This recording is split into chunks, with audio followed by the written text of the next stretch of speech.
మన ప్రభువైన యేసుక్రీస్తు మధురమైన నామంలో మీకు శుభాకాంక్షలు. ఈరోజు మనం దేవుని వాక్యంలోంచి ఒక అద్భుతమైన శక్తివంతమైన వాగ్దానాన్ని చూద్దాం. ఇది హెబ్రీయులకు వ్రాసిన పత్రిక 9వ అధ్యాయం 14వ వచనంలో ఉంది. ఈ వచనం క్రీస్తు రక్తం యొక్క అసాధారణమైన శక్తి గురించి మాట్లాడుతుంది. ఒక్కసారి ఈ వాక్యాన్ని శ్రద్ధగా విందాం. నిత్యుడగు ఆత్మ ద్వారా తన్ను తాను దేవునికి నిర్దోషినిగా అర్పించుకొనిన క్రీస్తు యొక్క రక్తము నిర్జీవ క్రియలను విడిచి జీవముగల దేవుని సేవించుటకు మీ మనస్సాక్షిని ఎంతో ఎక్కువగా శుద్ధి చెయ్యును.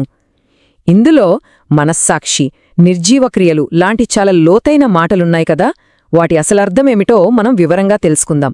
సరే, క్రీస్తు బలి ఎందుకు అంత ప్రత్యేకమైనదో, ఎందుకు అంత శక్తిమంతమైనదో మనం పూర్తిగా అర్థం చేసుకోవాలంటే ముందు మనం పాత నిబంధన కాలానికి వెళ్ళాలి. క్రీస్తు రాకముందు పాప పరిహారం కోసం దేవుడు ఏర్పాటు చేసిన బలుల గురించి తెలుసుకోవాలి. అవి కేవలం ఒక తాత్కాలిక ఏర్పాటు మాత్రమే. చూడండి, పాత నిబంధనలో ప్రతి ఏటా ఒక ప్రత్యేకమైన రోజు ఉండేది. దాన్ని ప్రాయశ్చిత్త దినం అని పిలిచేవాళ్లు.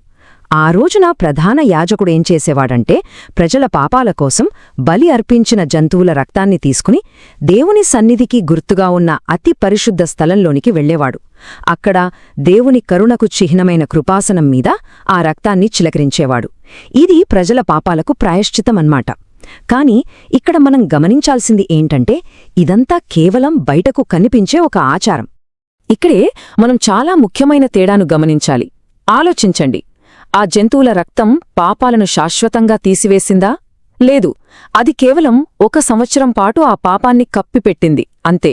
అంటే దేవుని ఉగ్రత ఆ సమయంలో వాళ్లమీదకు రాకుండా కాపాడింది. కాని క్రీస్తు బలి అలా కాదు. అది పాపాన్ని కేవలం కప్పడం కాదు, దాని మూలాలతో సహా పెరికివేయడం. అదొక శాశ్వతమైన విడుదల. అంటే ఒక రకంగా చెప్పాలంటే ప్రతి ఏటా జరిగే ఈ బలి వాళ్లకు నెమ్మదిని ఇవ్వడం కంటే కూడా నేనింకా పాపినే, నా పాపం ఇంకా పోలేదు అని గుర్తు చేస్తూ ఉండేదనమాట. మళ్ళీ వచ్చే సంవత్సరం ఇంకో బలి ఇవ్వాలి అంటే అదొక శాశ్వత పరిష్కారం కాదని స్పష్టంగా తెలుస్తూనే ఉండేది. సరే, ఈ బయటకు కనిపించే ఆచారాలు ఏటా జరుగుతున్నాయి. కాని మనిషి లోపల, హృదయంలో పరిష్కారం కాని ఒక పెద్ద సమస్య అలాగే ఉండిపోయింది. అదే ప్రతి మనిషిని వేధించే అపరాధ మనస్సాక్షి అనే అంతర్గత పోరాటం. ఒక విషయం ఆలోచించండి. జంతువుల రక్తం బలిపీఠాన్ని శుభ్రం చేయగలదు, సరే.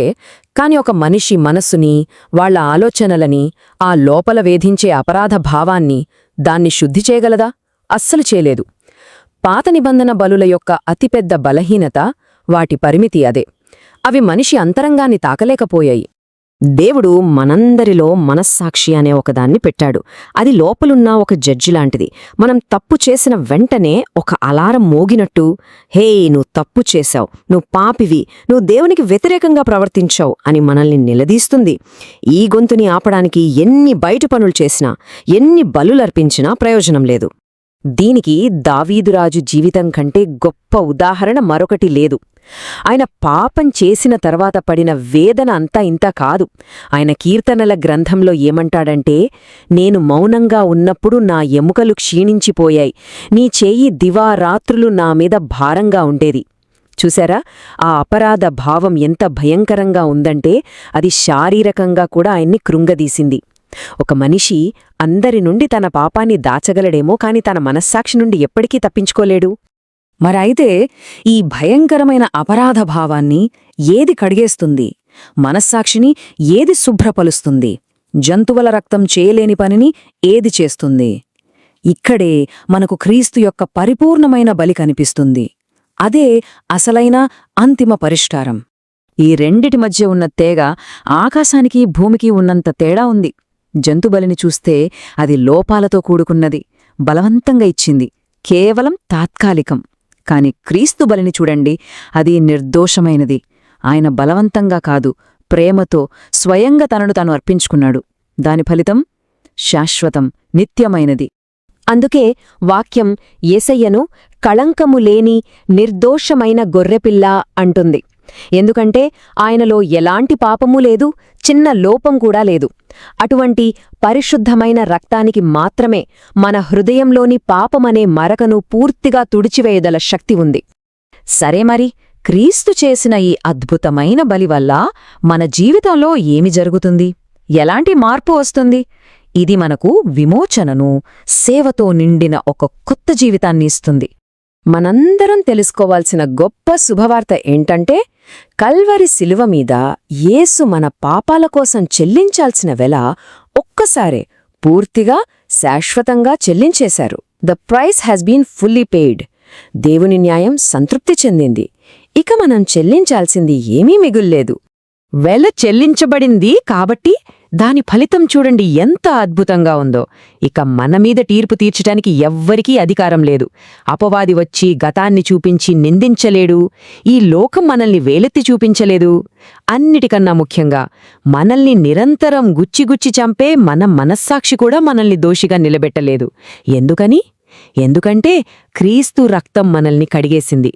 ఇదేనండి యేసు రక్తం యొక్క శక్తి. ఆ అపరాధభావమనే బండరాయి నుండి మనకు పూర్తి స్వేచ్ఛనిస్తుంది. ఇక పాపభారంతో కుమిలిపోవాల్సిన అవసరం లేదు. అయితే ఈ శుద్ధి అంతిమ లక్ష్యమేంటి? కేవలం అపరాధభావం పోతే సరిపోతుందా? కాదు. వాక్యమేం చెప్తోందంటే, నిర్జీవ క్రియలను విడిచి జీవముగల దేవుణ్ణి సేవించుటకు. అసలే నిర్జీవ క్రియలంటే ఏంటి? అంటే దేవుణ్ణి మెప్పించడానికి, ఆయన ప్రేమను సంపాదించుకోవడానికి మన స్వంత శక్తితో మనం చేసే పనులు, ఆచారాలు అవి నిర్జీవం. కాని క్రీస్తు రక్తం మనని ఆ భారం నుండి విడిపించి ఇప్పుడు మనం భయంతో కాదు, ప్రేమతో, కృతజ్ఞతతో జీవముగల దేవుణ్ణి సేవించే స్వేచ్ఛను పొందుకున్నాం. ఇదే క్రీస్తు మనకిచ్చే కొత్త అద్భుతమైన జీవితం. ఈ మాటలను ప్రభు స్వయంగా ఆశీర్వదించునుగాక. ఆమెన్.